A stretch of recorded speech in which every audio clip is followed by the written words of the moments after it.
Barra de Opinión presenta. Pues estaremos hablando de eso que es ser hombre, que es ser mujer, la performatividad del género. Pasamos de las mujeres barbudas del circo que eran personajes de circo o de feria, al performance como los que tú haces, para cuestionar las bases de la oposición binaria entre lo masculino puro y lo femenino puro, que es algo que no existe. La heterosexualidad también es una opción sexual. Lo violento de esto es el hecho de que se instituya la heterosexualidad como la única posibilidad. Entonces, teóricamente podríamos elegir entre los 5 géneros, ¿sí? Podríamos inventar más también. ¿La homosexualidad es también una opción construida? Yo creo que sí, el feminismo fue una verdadera revolución. Me pongo el bigote y el vestido. Regularmente, no siempre estoy de bigote y vestido, a veces estoy de otras maneras, pero es para poner una pregunta en el espacio.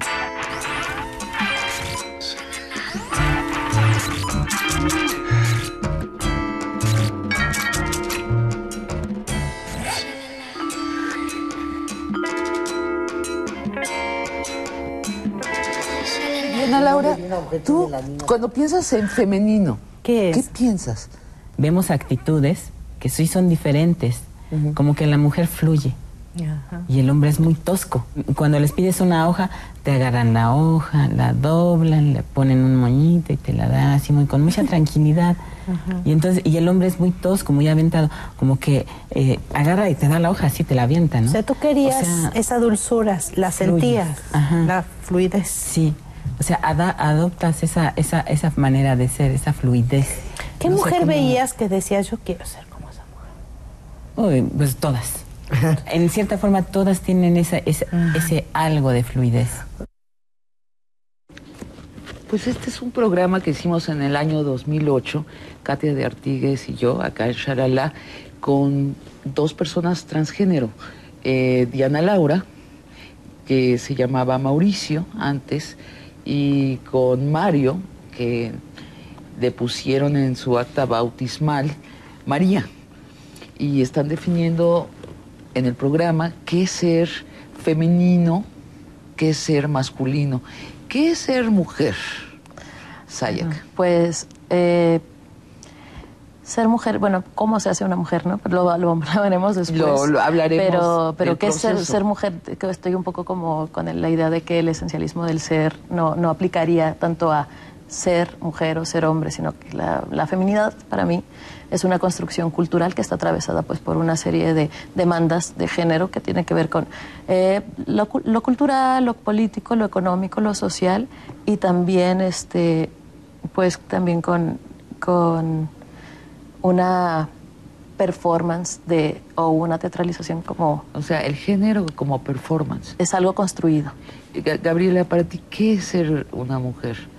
Creo que ser mujer es identificarse con un modo de ser, con un modo de estar en el mundo, con una manera de actuar, de moverse, que ha sido codificada culturalmente como propia de las mujeres. ¿Y qué es ser un hombre? Ser hombre sería también identificarse y sentirse de la manera como se ha codificado culturalmente que deben ser los hombres. Unas y otras definiciones se relacionan entre sí y van variando en las distintas épocas históricas, en las distintas sociedades y, por supuesto, de acuerdo a los contextos socioculturales y socioeconómicos. Pues estaremos hablando de eso que es ser hombre, que es ser mujer, la performatividad del género, o sea, este gran teatro en el que vivimos la mayoría de las personas fijos en un género.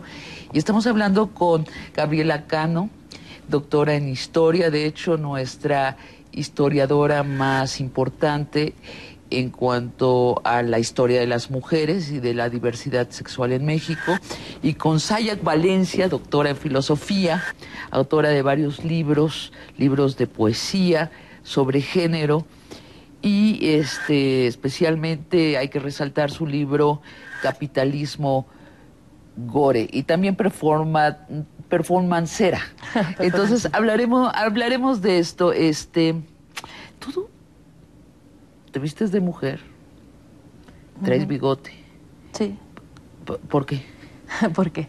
Bueno, porque para mí lo que te decía, ¿no? El género es una cosa que tiene que ver con la performatividad, no tanto con el espectáculo de hacer una mujer o un hombre, sino con ciertas acciones repetidas y continuadamente en el tiempo que hacen que eso parezca una cosa fija, ¿no? El ser mujer. Pero me pongo el bigote y el vestido. Regularmente, no siempre estoy de bigote y vestido, a veces estoy de otras maneras, pero es para poner una pregunta en el espacio, utilizando mi cuerpo y utilizando una indumentaria que está pues demasiado codificada, como decíamos, socioculturalmente, como mujer o como hombre, y mezclándolos ambos. Entonces eres un signo de interrogación. No, yo soy más bien, mi cuerpo es una pregunta hacia los otros. Hacia el espacio público, ¿no? ¿Y dónde haces esta pregunta? ¿Te vas a la calle así? Claro, es en movimiento, bueno, lo hago también como una performance determinada. Me gusta trabajar con el concepto de performatividad, que tiene que ver con la repetición para instaurar o modificar algo, pero lo hago cotidianamente. No solo, lo puedo hacer para ir al mercado, lo puedo hacer en una sala de teatro, lo puedo hacer también en una conferencia, porque también doy conferencias, lo puedo hacer en mis clases, ¿no? ¿Y qué reacciones? Existen muchas reacciones y esto Cuéntanos algunas. Pues es muy, muy interesante. También me pongo barba. Ahora tengo pintado el bigote, pero yo regularmente busco que el pelo y la barba son postizos profesionales, ¿no? Entonces, que sea el mismo tono, tengo el mismo tono de pelo, entonces se ve como bastante real. Parezco una mujer barbuda.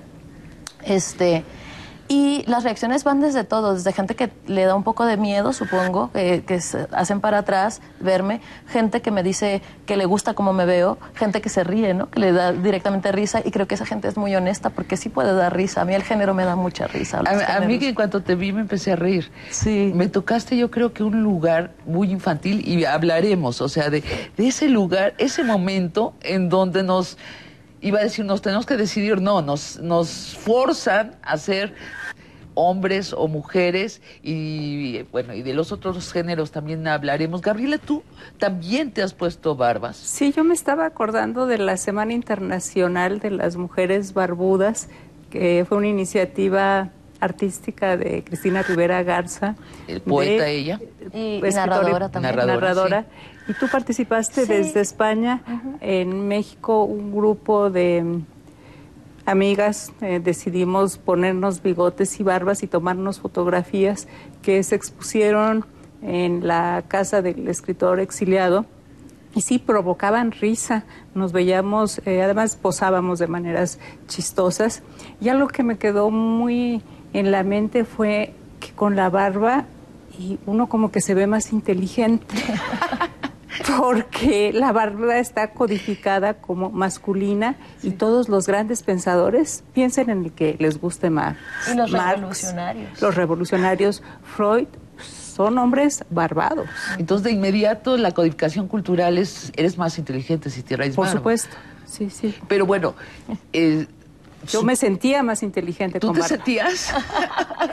Lo que sí se complicaba... Qué interesante. Muy interesante. Sí, las ideas me venían con mayor claridad. Lo que sí se complicaba era comer. Ah, sí. Porque después de ahí nos fuimos a cenar, y bueno, ahí sí, si uno no tiene experiencia, o sea, como que comer sopa con barba, claro, es muy difícil, muy difícil. ¿Y admiro a los hombres que lo logran. Dices que algunos se reían. ¿Y qué otras reacciones, qué reacciones recuerdan ustedes así que les hayan, de hecho, a ustedes recapacitar? O sea, no recular en su decisión de usar barbas, sino que les hayan enseñado algo del ser humano. Bueno, a mí me parece que la diversidad de las reacciones era muy... Me acuerdo precisamente de una vez que la hice...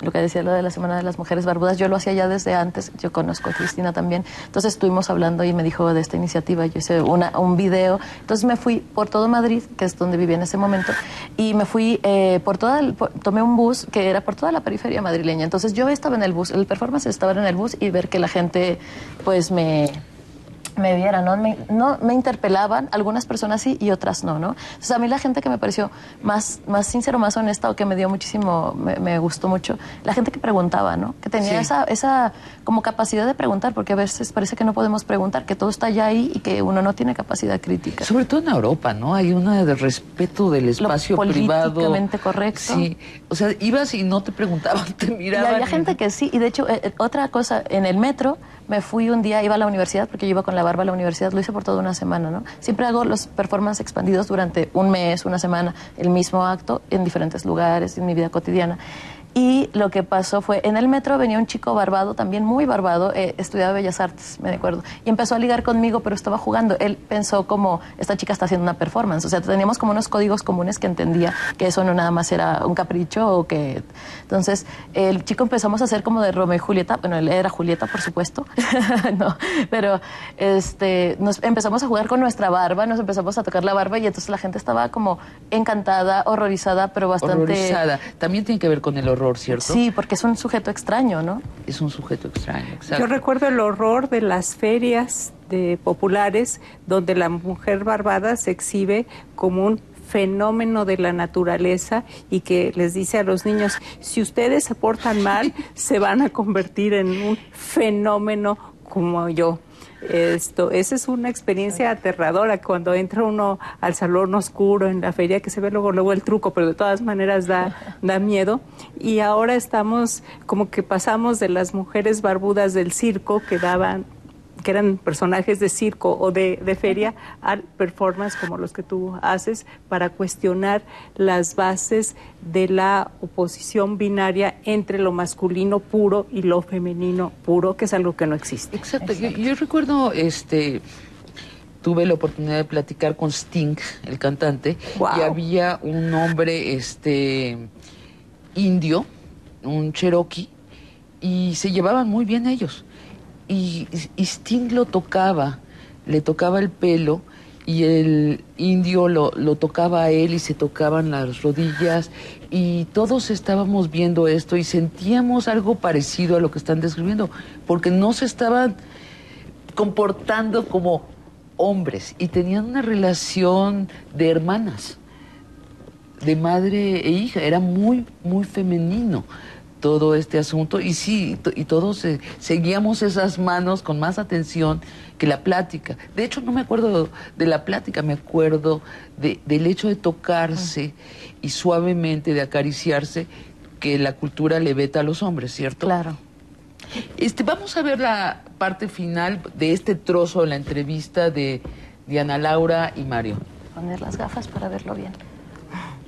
Cuando fuiste cambiando de apariencia, ¿notaste que el trato de los otros hacia ti cambiaba? Pues de hecho, ese cambiar, ese viaje de uno a otro sexo, llega un momento en que estás exactamente a la mitad y los demás te ven como homosexual. ¿Y te tratan mal allí?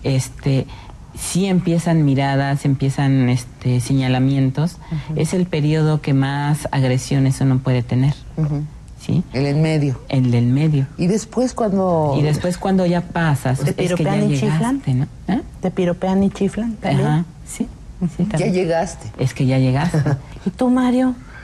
Mira, a mí me sucedía al revés, ¿eh? Ajá. A mí, por ejemplo, a mí me decían, oiga, joven, pero como ya tenía busto, me volteaba y me decían, ay, disculpe. Bueno, algunas personas que nos están viendo van a decir, bueno, ¿por qué no existen las hembras y los machos? O sea, biológicamente no existen. ¿Sí existen, Gabriela? Pues sí existen, sí hay diferencias sexuales genitales y a partir de esas diferencias sexuales genitales se asigna una identidad de género, es niño o es niña, y a partir de ese momento, yo creo que al segundo de que se identifica la genitalidad del bebé, se empieza a construir el género de ese bebé y es un proceso complicadísimo. Desde que se le pone la cobijita azul o la cobijita rosa, ahí empiezan a tratarlos de manera distinta. Y es muy intenso, ¿no? Es decir, se habla mucho que a los 3 años, pero antes hay definiciones a qué baño van los niños, a qué van las niñas, pero antes es intensísimo lo que proyectan los padres en la construcción del género. En estos bebés, cómo les cantan, cómo los mecen, cuánto tiempo los tienen en brazo. O cómo se ofenden si tú confundes a una niña con un niño y a un niño. Y es como, ¿no? por favor, ¿cuál es el problema en esto? O sea, el niño es bello, la niña es bella, da igual si es un niño o una niña. La niña trae aretes. Sí, pero la niña trae aretes, ajá. Y le ponen unos moños así imposibles se ríen de mi peluca, pero a veces las cositas que les ponen a los niños también dices, oye, pues ¿está jugando o qué quieres hacer con este niño o con esta niña? La cosa es que yo creo que biológicamente sí hay un remanente pues, que está ahí, ¿no? Macho, hembra. Pero culturalmente nosotros no solamente somos animales, o sea que nuestras lecturas de los cuerpos sexuados no deberían ser tan básicas y de referirse a lo biológico solo, ¿no? En cuanto a que también existe un espectro muy que transita entre lo que es leído como femenino o masculino, como macho y hembra, y existe la intersexualidad, que son gentes que tienen genitales de los dos tipos, por ejemplo. Los hermafroditas. Sí, pero ellos no les podemos decir hermafroditas porque ellos reivindican la idea de intersexualidad. No es exactamente, ellos están autonombrándose, entonces están construyendo la manera en que quieren aparecer en el mundo y quieren ser nombrados, ¿no? Intersexuales. Y luego también existen otros como... Por lo menos 5 identificados. Hay una filósofa, bióloga, pensadora que se llama Anne Fausto Sterling, que ella habla de estas 5 categorías diversas, o sea, existen muchas más, pero ella las discursiviza y dice, bueno, socialmente existen estos dos géneros porque de alguna manera es como una didáctica social para construir ciertas estructuras y defender esas estructuras y mantener esas estructuras, pero que en realidad en los cuerpos, si uno va viendo una persona por una persona, te vas a dar cuenta que genitalmente somos muy distintos. Ahora, los 5 que se distinguen ahora, ¿no? También Joan Ravgarden, que en sí misma era antes John Ravgarden y es uno de los biólogos más interesantes de la teoría evolutiva, habla de macho, hembra, hermafroditas, bisexuales, a ver, ustedes corríjanme, y transexuales. Pero ella dice que en la naturaleza se dan también estos 5 géneros. Y también si te vas más a fondo, digamos, no a ver solo las características exteriores del cuerpo, sino a ver los cromosomas, la cosa se complica más. A medida que la ciencia se fue sofisticando a lo largo del siglo XX, se identificaron el XY y el XX o YY para decir este es hombre, este es mujer. Y también las hormonas son otro de los elementos que van sofisticando qué es ser hombre y qué es ser mujer desde un punto científico. Ahí tenemos todo un mar de conceptos, de categorías, de criterios que los científicos pueden medir, pero que lo que viene contando, creo yo, a final de cuentas, no es tanto esas mediciones, sino lo que la persona se va construyendo, a veces en contra, a veces siguiendo las pautas que su entorno sociocultural le va dando. ¿Ustedes personalmente se acuerdan de cuando les fue impuesto el corset de género? ¿Se acuerdan de ese momento de enfrentar? Bueno, no sé si protestaron, pero ¿recuerdan episodios de ese largo corseteo de la personalidad en un género? Bueno, pues afortunadamente para mí mi familia no tenía como estas grandes fundamentalismos respecto ni al género, ni a la religión, ni a nada de esto. Entonces, a mí me trataban como una persona, y entonces sí, yo me podía vestir de niña, me podía vestir de niño, me podía poner ropa de la que me gustara, pero por supuesto... yo estaba todo el tiempo como buscando, disfrazándome, jugando, y porque me enseñaron que lo legítimo era lo que te hace feliz, ¿no? Y eso es una lección de vida para mí desde que soy pequeñita, y admiro muchísimo a mis padres, a mi madre y a mi padre por eso, ¿no? Cuéntanos la peluca. Tú tienes un asunto con el pelo como las mujeres solemos tener una relación muy intensa con nuestro pelo. Con nuestro pelo, sí. Pero desde muy pequeña, desde ¿no? muy pequeña. Lo que pasa es que yo tengo el pelo, lo tengo rizado y tengo muchísimo pelo. Y incluso me lo podría esconder debajo de esta peluca, no sé, ya lo aprendí a doblar de tal manera que, pero ahora tengo esta peluca, ¿no?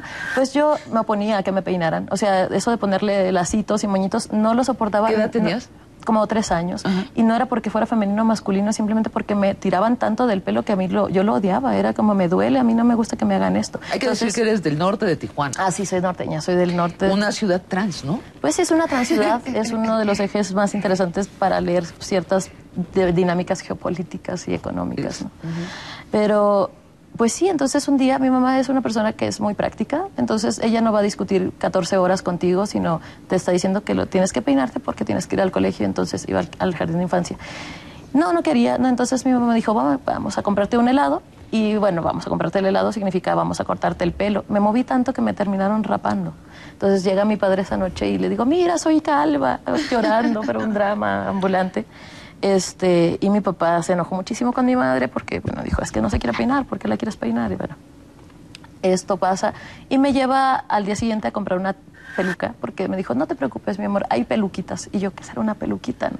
Entonces ya me llevó a una tienda de pelucas y yo no sabía por qué había para niños, supongo que niños con cáncer o no sé. Pero yo tenía una peluca que era fabulosa, bueno, era como esto, pero en negro y para niño, ¿no? Entonces tenía el pelo soñado. Yo siempre me quería tener pelo liso y corto y que no se despeinara nunca. Entonces sí, claro. Yo era estupenda con mi peluca. Me llevaban al colegio y bueno, claro, costó un poco, pero pues mi papá tuvo que hablar con ellos, dijo, es que va a estar llorando, no quiero esto, y ya luego me creció el pelo y yo quería llevar la peluca todo el tiempo y me compró de otros colores y muchas más. Entonces ya no podía llevarla al colegio porque no podía, no me dejaban, pero yo me las ponía en mi casa y bueno, tú me das una peluca y yo me la pongo. Y no te repuesto. En un minuto.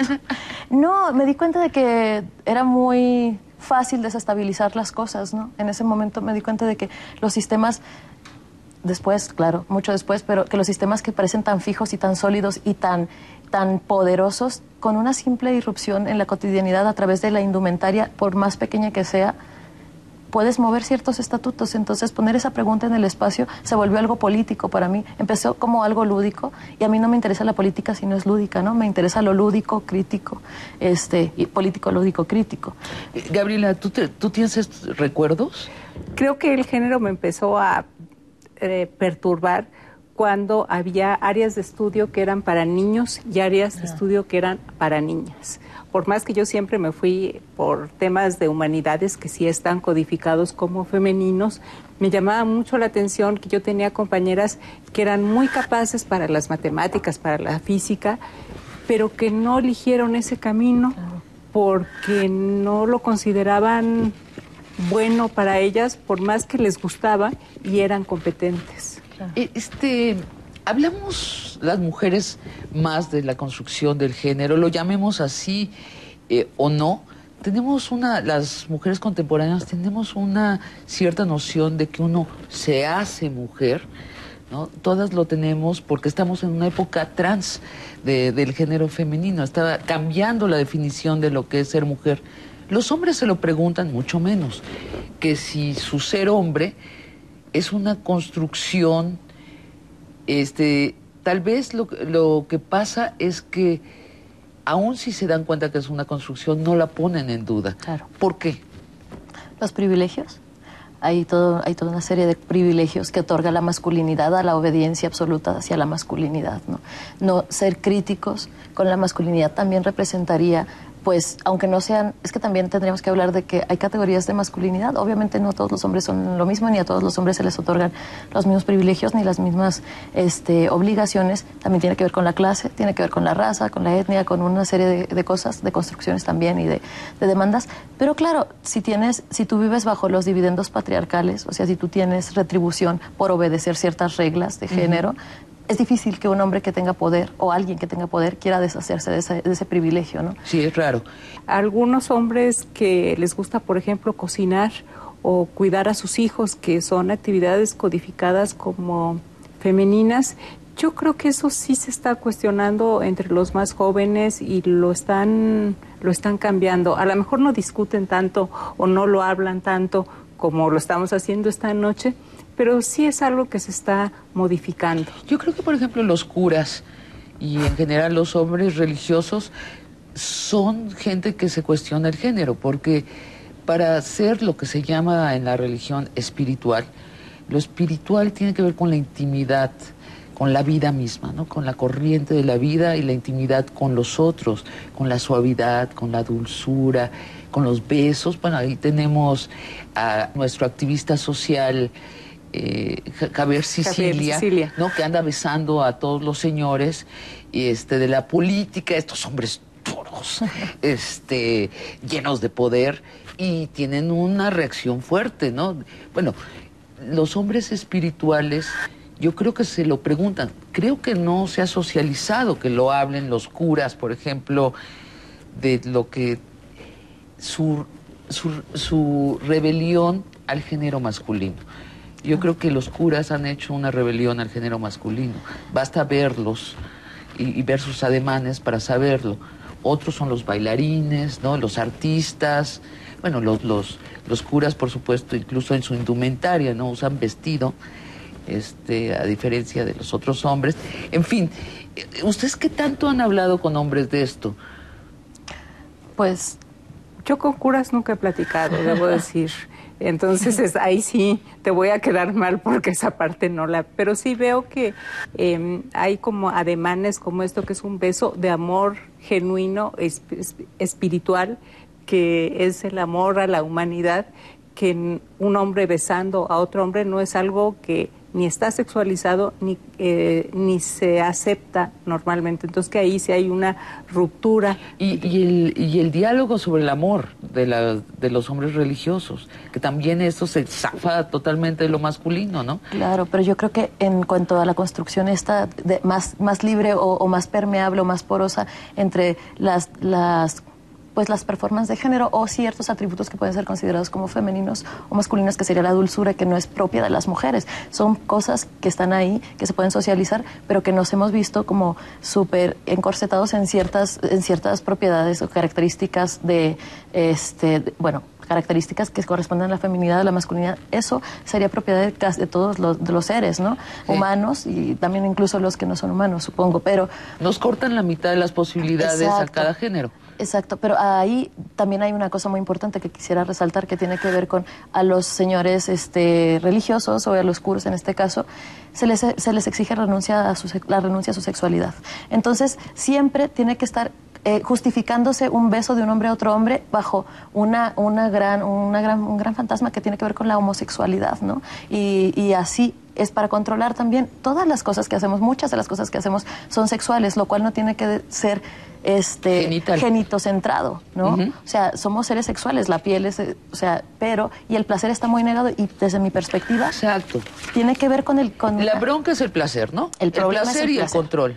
Exacto. Pero cuando dices nos controlan, ¿quién es ese fantasma que nos controla? No, estoy hablando de la estructura social en la que nos desarrollamos y nos controlamos nosotros mismos. Creo Ajá. que nadie te pone una cabeza, no te pone una pistola, ¿no? Pero sí hay como ciertas actos de bullying cotidiano, sí, para que tú vuelvas a la norma, ¿no? Y la estigmatización de ciertas actitudes, y entonces ahí es donde viene el autocontrol, porque nadie quiere ser estigmatizado ni señalado.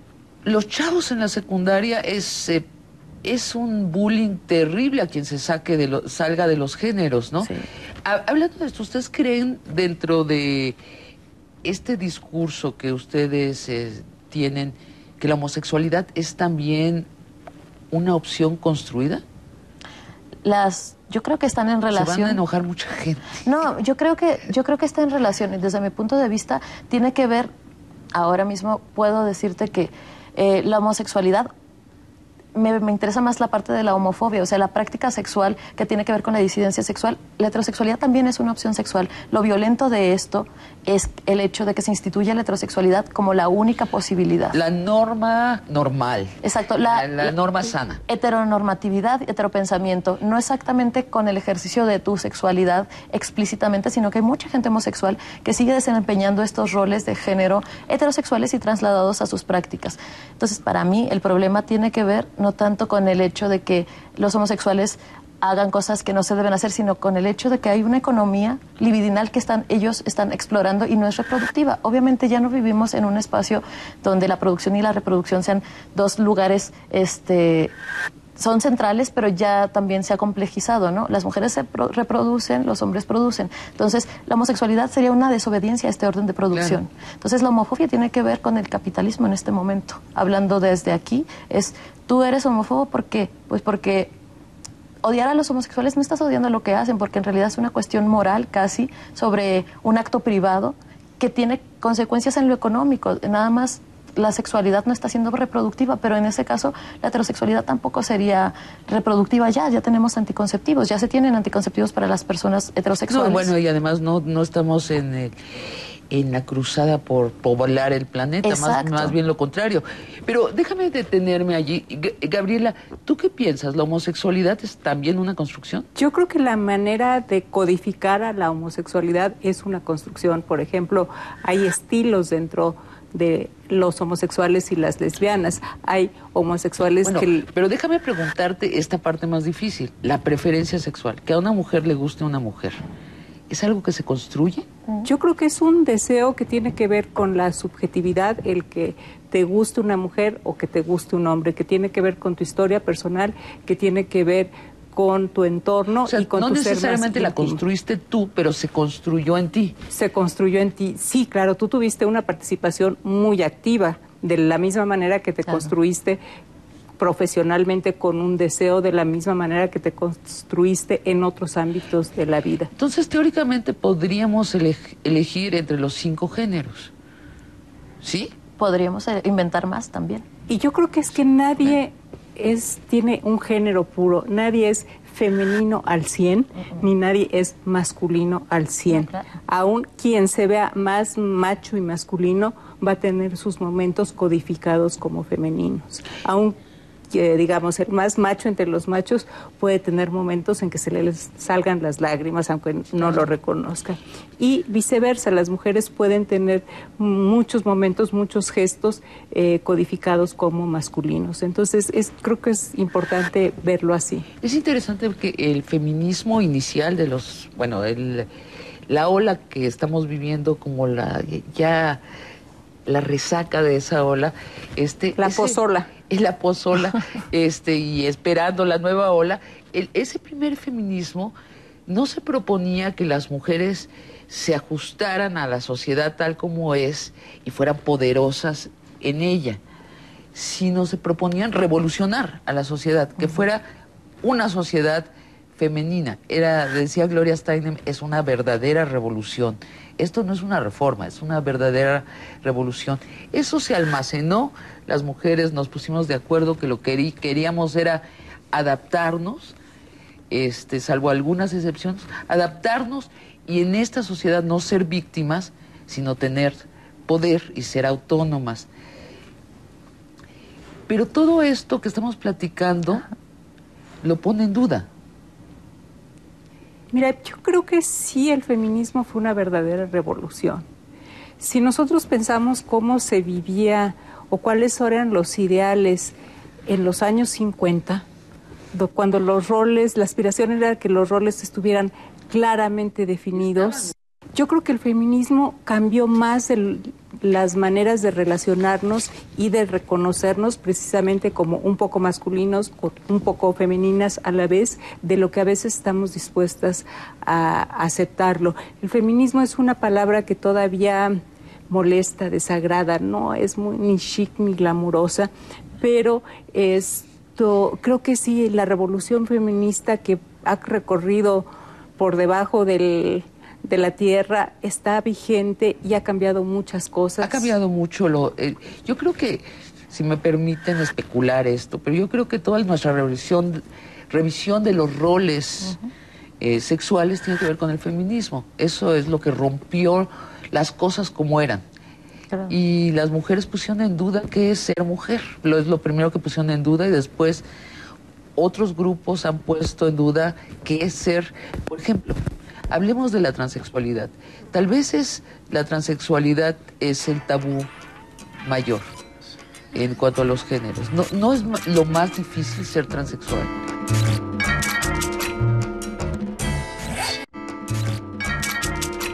No es lo más difícil ser transexual. Pues no podría decirte porque yo no soy transexual, ¿no? Pero hablando y me gustaría primero retomar lo de feminismo. Creo que para empezar yo haría unas matizaciones. Los feminismos de colores también, los feminismos poscolonialistas, que creo que, o sea, el feminismo es una revolución exitosa y sigue siendo una revolución exitosa porque no nada más es un movimiento social, también es un corpus discursivo y unas herramientas para construir sentido en el mundo, unas herramientas epistemológicas. Entonces, ha logrado hacer un conglomerado muy complejo para situarse en el mundo y permanecer como en la transformación sin ejercer violencia, que eso ha sido bien complicado. Creo que es la única revolución que no ha matado a nadie y eso es creo digno de reconocerlo. Así es. Y rápidamente también digo que la transexualidad, desde mi punto de vista, el problema no es exactamente la transexualidad, sino una vez más la manera tan fija que tenemos de leer el género. Esa gente tiene que transformar su cuerpo porque alguien le enseñó que había una didáctica del género a la que se tiene que reacomodar, a la que tiene que mutilarse, a la que tiene que transformarse para acceder a algo así. A ver, la transexualidad, ¿qué es? Los transexuales te dicen, yo nací en el cuerpo equivocado, nací en un cuerpo de hombre y yo soy mujer. ¿A qué se podrían referir si el ser mujer es una construcción? Pero es una construcción social con la que una persona se identifica y que se le va la vida en ser mujer. Es como lo que le da sentido a su vida y por eso recurre a las terapias, a las intervenciones quirúrgicas para transformar su cuerpo de acuerdo a su deseo. Pero en teoría podría cambiar sencillamente de relato. O sea, le costaría, no sucede así, pero se podría armar otro relato distinto. Sí, pero para poder hacer este tipo de tránsito hacia otro relato, tiene que tener unos interlocutores válidos socialmente hablando. Que lo reconozcan, que se lo reconozcan. Que se lo reconozcan. O sea, la gente, si tú le reconocieses a un señor transexual, me refiero que nació como mujer y que se siente hombre, y aunque tuviera el pelo largo y tuviera senos, y tú lo tratarás como un señor porque ese señor te dice que es un señor, no tendría, creo que, ningún problema con sentirse un señor con esa fisonomía. El problema es que, por un lado, está la narrativa social, que es la dominante o la que dirige y la que estigmatiza. Por otro lado está el deseo, la identificación, como dice la doctora. Y por otro lado, pues está como este choque entre las dos, ¿no? Claro, porque no basta ser para nuestra intimidad lo que queremos ser. Necesitamos el reconocimiento de los otros.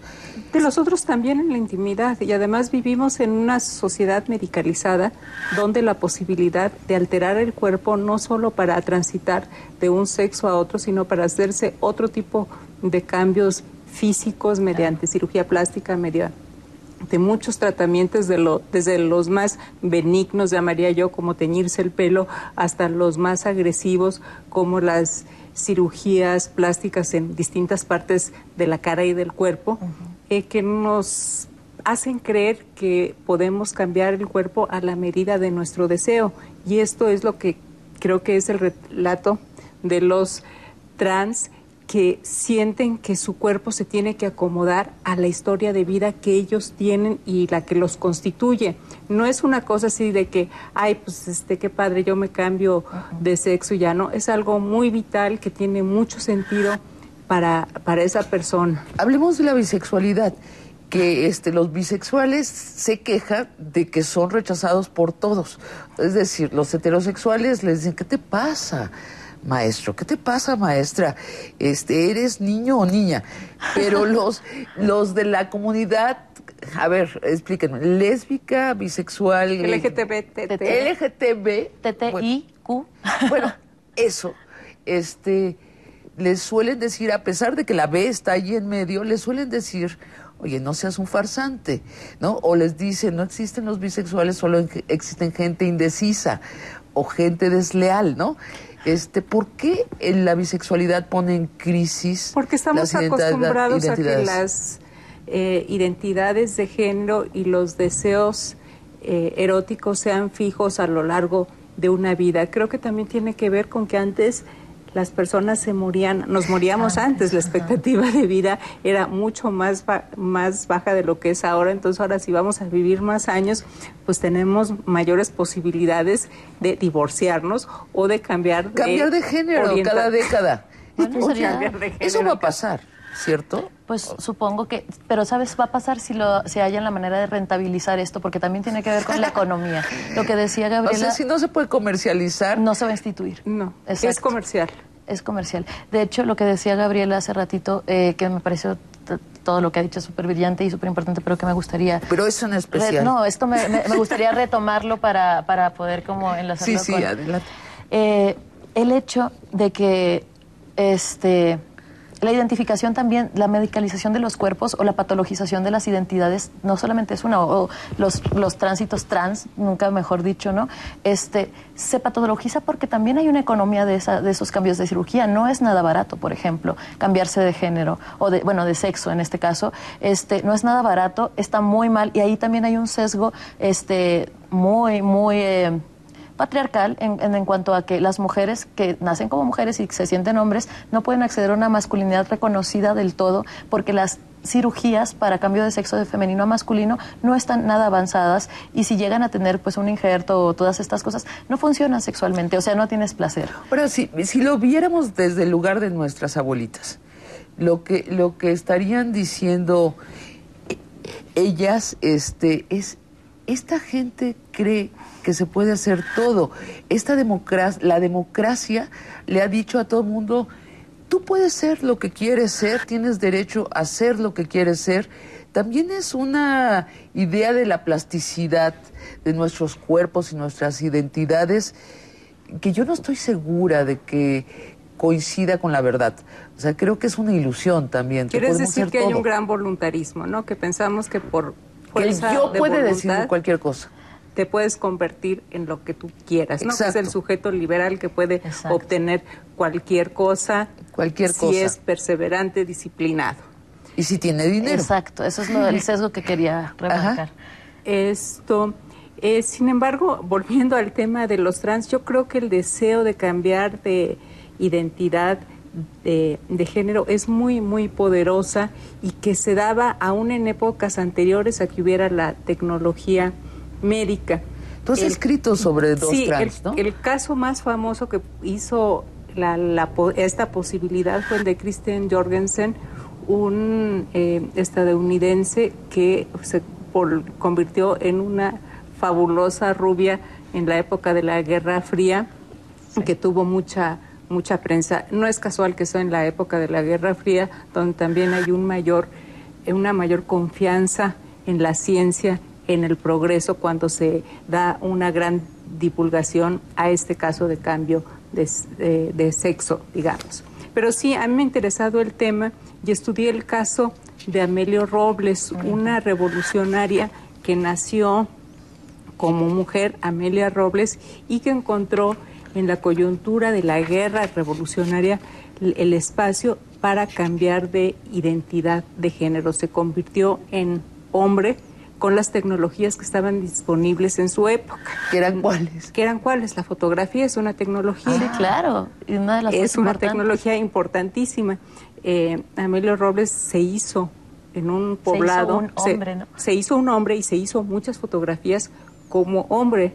Es una transformación doble, porque él es un hombre de campo y tiene unos retratos de estudio que son esos los típicos, muy posados en un estudio, vestido como un hombre urbano. Entonces ahí hay una doble transformación. Y lo que es muy interesante de su caso es lo exitoso de su transformación, porque sus compañeros en el ejército lo reconocían como hombre, incluso le dieron cartas de recomendación para la Secretaría de la Defensa Nacional, refiriéndose al coronel Amelio Robles, aunque sabían de su tránsito. Sí, porque en otras circunstancias se referían a ella como la coronela Robles, pero en lo oficial, como que decían, no, pues sí, vamos a apoyarlo porque fue igual de valiente y se la jugó igual que nosotros en la guerra. Y se casó, ¿verdad? Tuvo una relación de pareja, tuvo varias relaciones de pareja, como era usual entre los hombres. Era mujeriego. Era mujeriego. Tengo una entre frase las mujeres que también, ¿eh?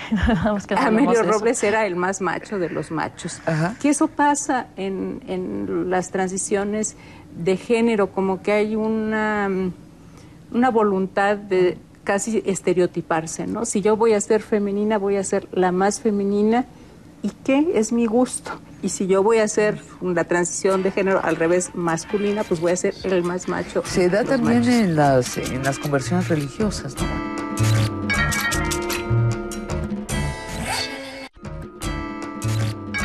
Y eso pasa en las transiciones de género, como que hay una voluntad de casi estereotiparse, ¿no? Si yo voy a ser femenina, voy a ser la más femenina, ¿y qué? Es mi gusto. Y si yo voy a hacer la transición de género al revés, masculina, pues voy a ser el más macho. Se da también machos. en las conversiones religiosas, ¿no? Claro, sí. Savonarola era, por ejemplo, judío y se convierte al catolicismo y se vuelve el gran persecutor de los herejes, ¿no?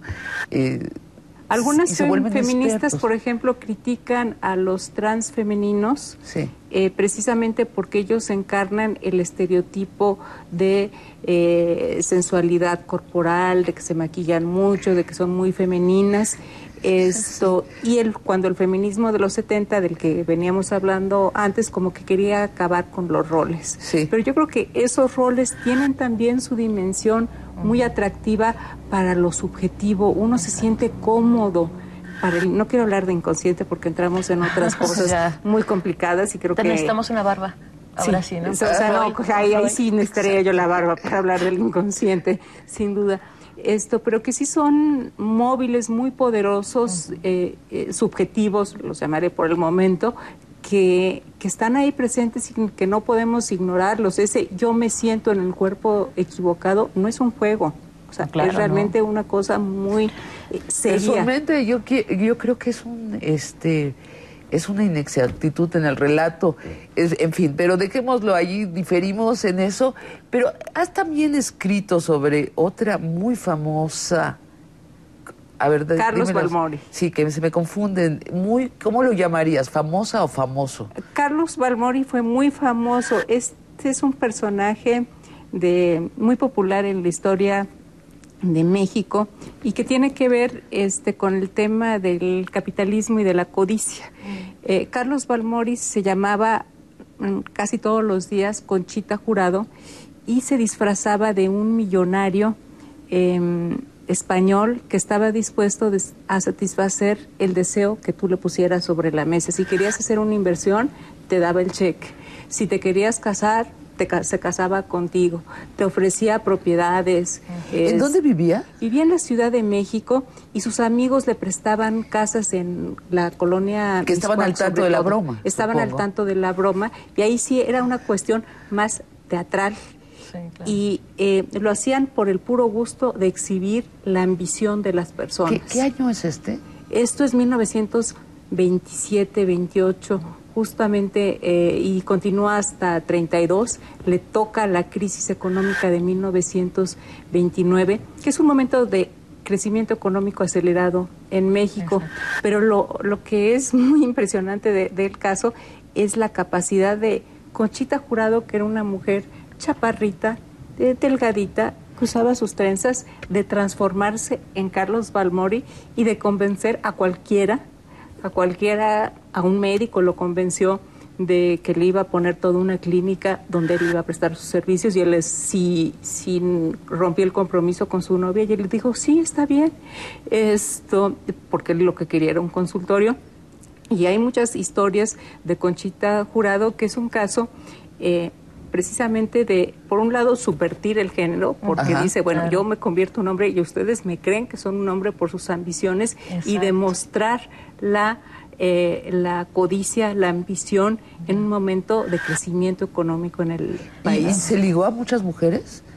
Sí, o sea, muchas querían casarse con Carlos Balmori, ¿No aunque fuera, se llegó a casar, daba cheques falsos, tenía muchas chequeras y hasta un secretario que le decía, aquí está su chequera y daba $1,000,000 y hacían también, actuaban matrimonios falsos, porque las muchachas estaban dispuestísimas, claro, a casarse. La legitimidad del poder económico, ¿no? Aunque con un ricachón, como dicen los viejos, huelen mal, pero ese olor se va con los millones, ¿no? ¿En qué libro tuyo podemos leer sobre Balmori?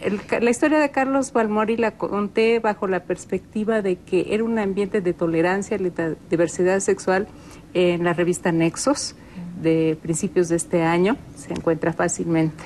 Ajá. Y la historia del coronel Robles está en Género, Poder y Política en el México posrevolucionario.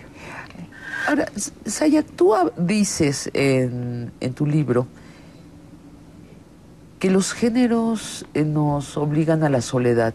¿Cuál es la conexión entre género y soledad? Yo no hablo de que los géneros nos obligan a la soledad, hablo de que es desvinculante la manera en que nos situamos en el género y nos obligan no tanto a que no nos relacionemos entre nosotros, sino que de alguna manera y hablando sobre todo de la masculinidad, porque es con lo que estoy trabajando ahora, con las masculinidades, las obediencias de la masculinidad y las desobediencias de la masculinidad, hablo justo de que la masculinidad es desvinculante socialmente cuando se trata de lo que decía Gabriela, cuando se trata de lo íntimo, cuando se trata también del espacio de identificación, de discursivizar el malestar, porque no hay argumentos posibles o no hay narrativa posible para hablar de esas cosas que son de mujeres, ¿no? Pero que le pasan a todo el mundo porque no son cosas de mujeres, sino que son cosas de lo afectivo, y lo afectivo también que tiene que ver no solo con los afectos positivos, el amor, todo esto, sino también con los afectos negativos, la violencia, el autosabotaje, un montón de otras cosas, pero como que no hay discurso para ellos. No hay discurso para los hombres, ¿cierto? Exacto, y se lo están trabajando, pero como que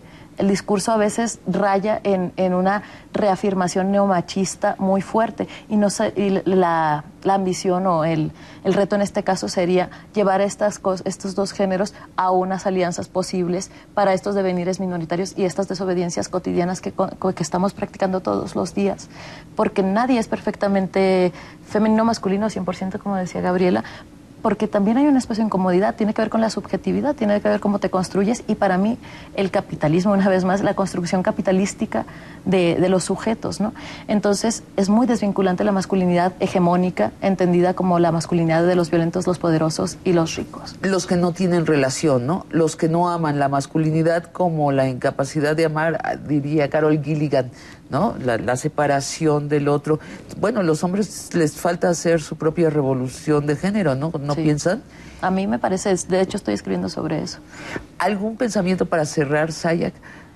Wow, pues es una pregunta así muy abierta, pero quería hablar del transfeminismo rápidamente, que sería la manera en que yo recogería o se está recogiendo el feminismo o los feminismos con estas cuestiones de clase social, color, geopolítica y toda una serie de variables que se están recogiendo desde los feminismos hacia las identidades trans también, a los migrantes, a toda esta gente o a todos los individuos y mujeres, hombres y la gente que está en tránsito, que estamos deviniendo minoritarios por la economía, ¿no? Muy pronto la masculinidad no podrá sostenerse, o la masculinidad no hegemónica, las otras masculinidades no podrán sostenerse en sus papeles de macho proveedor, ya de hecho está sucediendo. Entonces, de alguna manera están deviniendo mujeres, y por eso el feminismo, retomamos el feminismo como un espacio de vinculación social y política para llevar a la transformación y a la reconstrucción de un tejido social de manera no violenta, ¿no? Desde la paz. Bueno, pues fue un pensamiento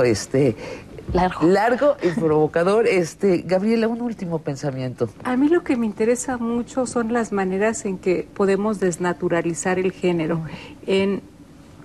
Cada vez que pensemos, ay, es un hombre, es una mujer, ¿por qué es un hombre? ¿Por qué es femenino? ¿Por qué es masculino?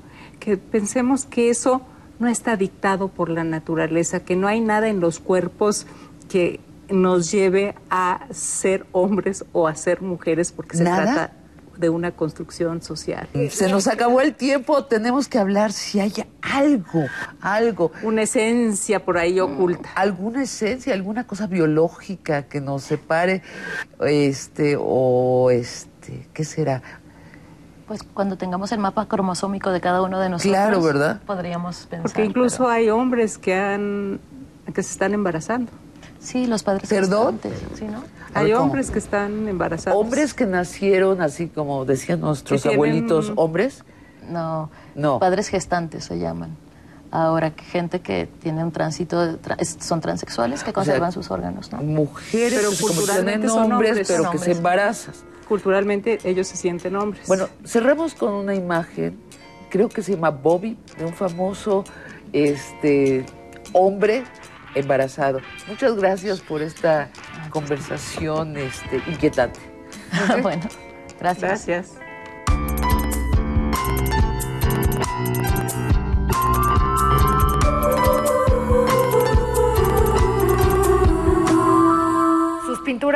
recorrido el mundo en sonadas exposiciones que han desatado el furor por acercarse a su obra. Algún cuadro de Frida Kahlo ha sobrepasado en subastas los 5 millones de dólares, lo que ningún otro pintor mexicano ha conseguido. Sus pinturas han recorrido el mundo en sonadas exposiciones que han desatado el furor por acercarse a su obra. No solo eso, su vida, su tragedia, sus amores, la han convertido en un ícono. Pocos artistas han protagonizado tantos libros, películas y biografías a un punto tal que su existencia desafía la verdad histórica para adentrarse en los espacios del mito y fantasía que Frida misma creó y que su entorno ha magnificado.